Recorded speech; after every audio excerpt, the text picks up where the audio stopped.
I have optimized this 700 performance point Porsche 911 GT3 for the amount of time I'm willing to spend on it.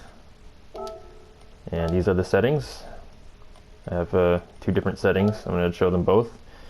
These are the optimized settings: suspension, differential, aerodynamics, and other stuff. Power brakes, using sport brakes with normal pads.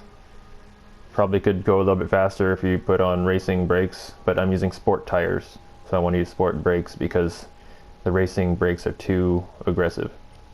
And these are the mods and drivetrain. And now the old settings.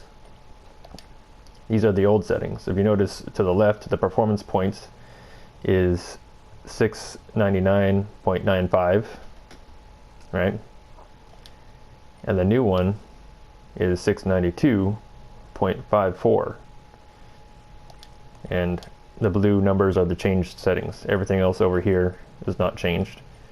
Only the blue numbers are the changed settings. So what I did was make this car perform less like a tuner's track day car and more like a GT car. It wouldn't fit in a GT4 category. It has too much horsepower, but it's a GT car with street legal, high performance street legal tires, essentially, with Sport Soft. I guess they might compare to Michelin Pilot Sport Cup 2 tires, or 2R, whatever the best ones are. The Sport Soft tires are really good for tires compared to, Sports Hard, or even the Comfort Soft tires are really good. The Comfort Mediums put down regular track day times, at least from the track days I've been to, like really good track day times. And the Comfort Softs are even faster, and the Sports Hard are even faster than those, and Sports Soft would be the fastest, obviously, of street legal tires. So anyway, this performs less like a tuner's car and more like a GT car. And all I did was change the blue numbers. I opened up the differentials, made it understeer aerodynamically a little bit. I lowered the ride height in the rear, so it doesn't have the high-speed oversteer, which is, in real cars, a high-speed oversteer is very dangerous, especially with race tires, as they pick up heat, and if they build up too much heat while sliding, they tend to just snap oversteer with too much oversteer in the car. But this is a game, it doesn't matter. These are also street tires. They are more capable with sliding. They don't pick up as much heat. They're a little bit harder compound. But anyway, I like this performance better for races. And I was going to get into something. I forgot what it was. Something about aerodynamics. Oh yeah, I lowered the ride height, so it doesn't have that high speed over. I think that's what I was trying to get at. Oh, and the gearing is very important. For this specific horsepower, I did the same. These are the same gearing I had on this car as well for other setup videos, which is what you do. The technique is to raise the final gear, the final drive, to maximum of 5, all the way into the highest gear ratio, and then adjust the top speed automatically adjusted gearing to 200, and that gives you the closest gear ratio you can get with the car. And then afterwards adjust 6th to around 1:1 gear ratio is what it is, because there's 2 gears that make up a gear ratio. So I have it at 1.1. It doesn't really matter. The point is you have it near 1, and then adjust the final drive for 6th gear to be around 310 for this amount of horsepower, which gets up to near 180 miles an hour, maybe 170, 78, 77 or something. and it's 310 is in kilometers, I'm assuming. I don't know how accurate it is. I don't do the conversion. And then after tuning the 6th gear in final drive, adjust 1st gear to around 110 kilometers an hour, I'm assuming, again. And then evenly space all the gears in between. And what this does, if you have enough horsepower, enough low-end torque, 1st gear is good enough for starts and also for very slow speed corners. And what that does, it makes 1st gear a usable gear. And if you have 1st gear as a usable gear, well, then you have more gears to use throughout the rest of the track.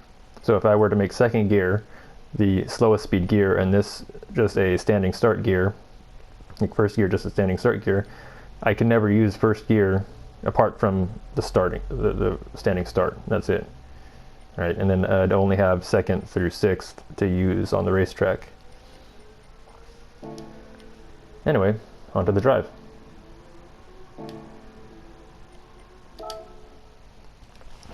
Oh yeah, so the under tray, that's what I was going to get into. Aerodynamics. With this lower angle rake under tray, the car is much less pitch sensitive. So when I go on the brakes, the car dives, the front end dives into the, not into the road, but lower to the road. And that is called pitch. And with the high under tray rake angle, the car becomes very oversteery on the brakes when it's pitch sensitive. So if you have a lower angle on the rake, the car is less pitch sensitive.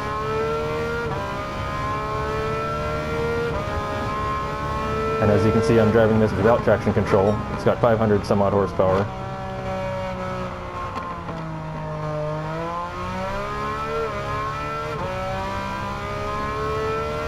Still have to have good throttle control to drive the car. And I've tuned in a little bit of throttle rotation because I noticed if I made the rear suspension too soft, I would get snap oversteer, where the car would push on throttle too much, causing me to put in more steering input. And as I roll on the throttle with too much steering input, it would snap oversteer. So I purposefully tuned in oversteer on throttle so I could use less steering angle on exits. Nice and stable through here. I still have to lift. If I mash the throttle through here, it's gonna slide. And that's because I'm using sports tires. A little late on the brakes. So if I make the braking zone, it would be nice. But there's definitely less rotation on the brakes as opposed to the previous settings I was using. So it requires a little bit more precision on entry.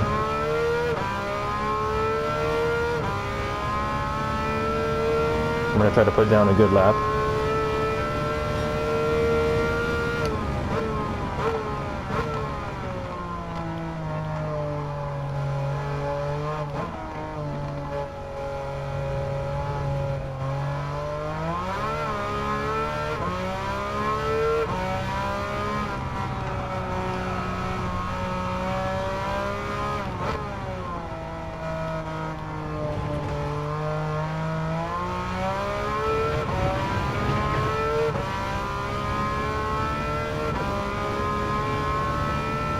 Should be in the 206s.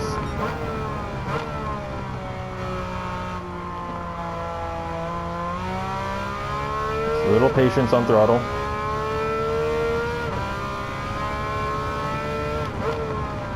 Oh, early downshift. It's not smart.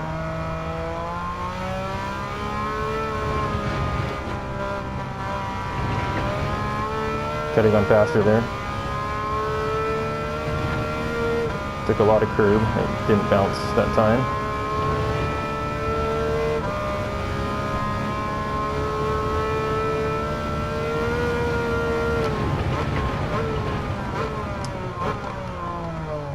The 100 board is a little bit late for that turn.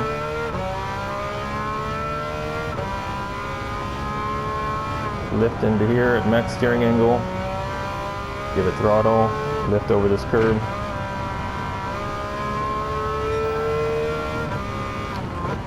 Make the braking zone this time.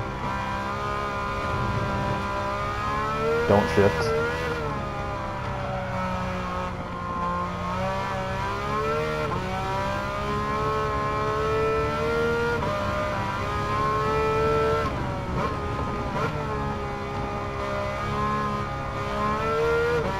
Little late on throttle.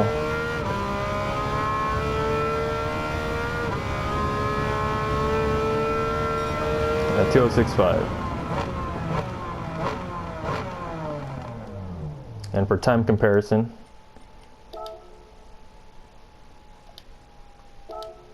let's see, time comparison on the time board. Let's go to the ranking board.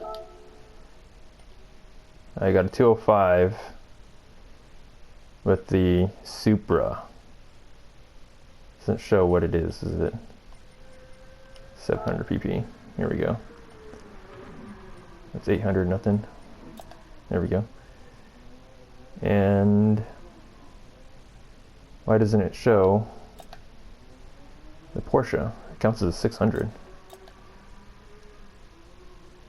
Well, anyway, the Porsche 2065 and the Racing Concepts 2052.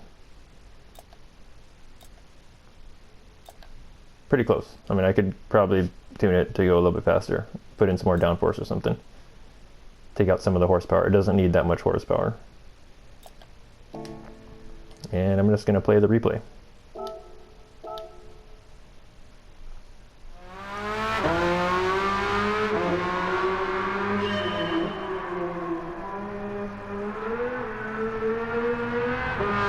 So, quick overview. A little bit more stability makes a better race car. Less under tray rake makes less under tray rake makes the car less pitch sensitive and more controllable at high speeds. A little bad throttle input there.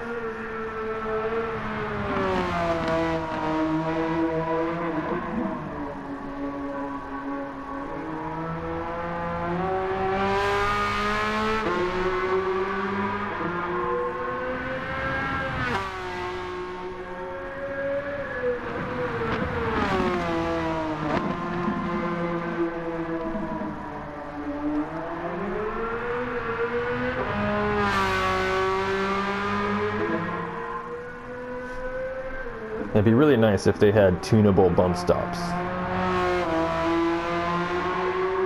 because the cars do run on the bump stops a lot, especially race cars. The front end, it has to be tuned specifically for the aero and the downforce, and so there's a trade-off. Do you make the springs really stiff and make it push on throttle too much, or do you let the car ride on the bump stops?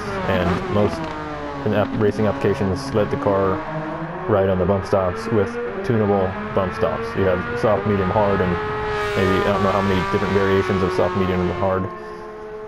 And you can tune how the car performs on the bump stops. I think it's possible to tune bump stops in, is it ACC? I don't know, I forget. There's a sim where you can tune the bump stops.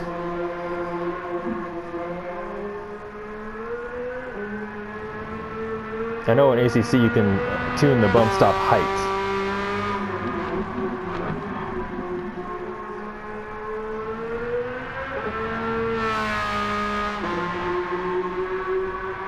And this car, judging from the replay, the bump stop height is a little bit low.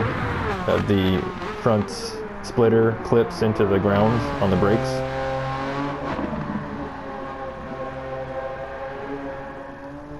That's generally not desirable, because if it were a real application, it'd be scraping the ground on the brakes. Doesn't look like it from that angle, but I wasn't going very fast.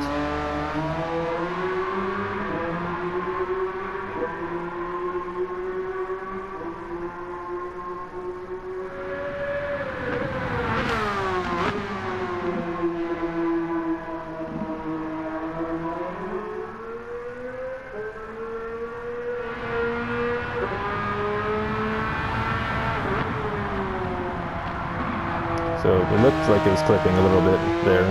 I couldn't see from the other angle into the high speed or slow speed corner from high speed. But these Porsches perform so nice. I need to get a McLaren or something. People always knock McLaren for having boring cars, but boring is fast.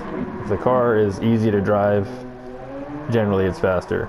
I mean, there's little tuning you can make to make it slightly faster. But if it's really boring to drive, it's because it has really good balance.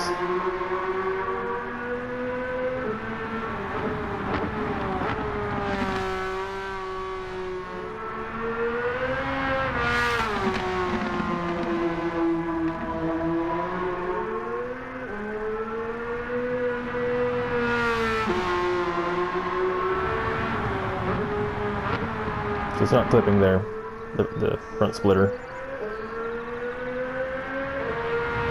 I can probably get a 205 with this settings. A little more downforce would be better though.